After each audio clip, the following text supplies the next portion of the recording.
Chapter 5, Because of Winn-Dixie by Kate D. Camillo. Winn-Dixie couldn't stand to be left alone. We found that out real quick. If me and the preacher went off and left him by himself in the trailer, he pulled all the cushions off the couch and all the toilet paper off the roll. So we started tying him up outside with a rope when we left. That didn't work either. Winn-Dixie howled until Samuel, Mrs. Detweller's dog, started howling too. Ow! Is a howl. It was exactly the kind of noise that people in an all-adult trailer park do not like to hear.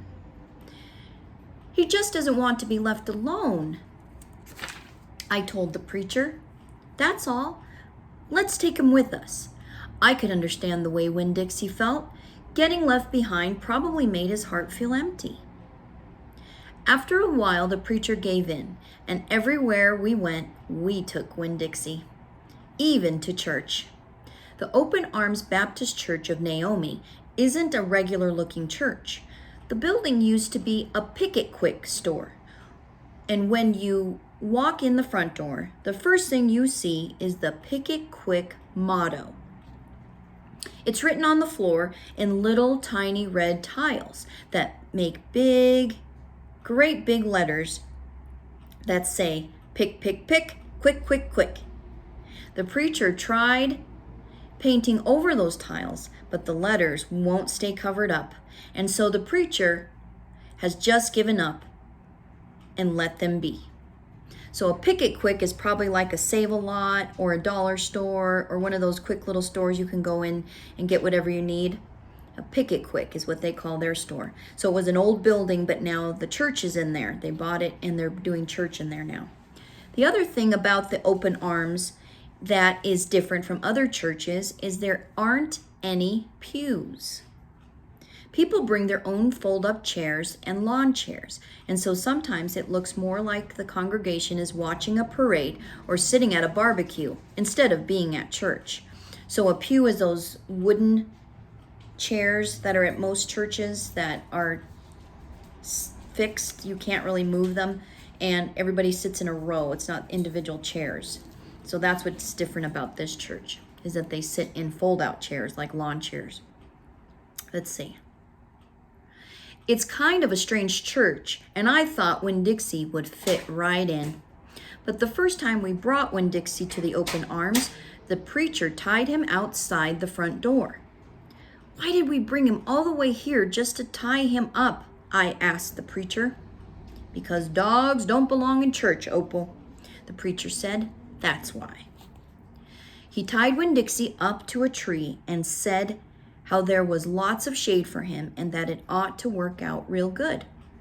Well, it didn't. The service started and there was some singing and some sharing and some praying. And then the preacher started preaching. And he wasn't 2 or 3 words into his sermon when there was a terrible howl from outside. Ow! The preacher tried to ignore it.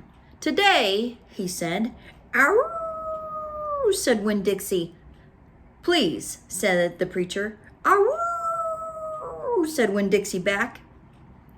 Friends, said the preacher. Ow! Wailed Winn-Dixie. Everyone turned in their lawn chairs and fold-up chairs and looked at one another. Opal, said the preacher. Ow! Said Winn-Dixie. Yes, sir, I said. Go get that dog, he yelled. Yes, sir, I yelled back. I went outside and untied Winn-Dixie and brought him inside, and he sat down beside me and smiled up at the preacher. And the preacher couldn't help it. He smiled back. Winn-Dixie had that effect on him. And so the preacher started in preaching again. Winn-Dixie sat there listening to it, wiggling his ears this way and that, trying to catch all the words, and everything would have been all right, except a mouse ran across the floor. That mouse. The Open Arms had mice. Open Arms is the name of the church. She's just abbreviating it and just saying Open Arms. They were there from when it was a Picket Quick, and there were lots of good things to eat in the building. And when the Picket Quick became the Open Arms Baptist Church of Naomi, the mice stayed around to eat all the leftover crumbs from the potluck suppers. Potluck suppers are when you bring your own dish and you share different foods, and they would have suppers like that with the church. The preacher kept on saying he was going to have to do something about them, but he never did, about the mice. Because the truth is, he couldn't stand the thought of hurting anything, even a mouse. Well, Winn-Dixie saw that mouse, and he was up and after him. One minute, everything was quiet and serious, and the preacher was going on and on and on, and the next minute, Winn-Dixie looked like a furry bullet, shooting across the building, chasing that mouse. He was barking, and his feet were skidding all over the polished Picket Quick floor, and people were clapping and hollering and pointing. They really went wild when Winn-Dixie actually caught the mouse. I have never in my life seen a dog catch a mouse, said Mrs. Nordley. She was sitting next to me. He's a special dog, I told her. I imagine so, she said back. Winn-Dixie stood up, and there in front of the whole church, wagging his tail and holding the mouse real careful in his mouth, holding on to him tight, but not squishing him. I believe that mutt has got some retriever in him, said somebody behind me. That's a hunting dog. Winn-Dixie took the mouse over to the preacher and dropped it at his feet. And when the mouse tried to get away, Winn-Dixie put his paw right on the mouse's tail. Then he smiled up at the preacher. He showed him all his teeth. The preacher looked down at the mouse.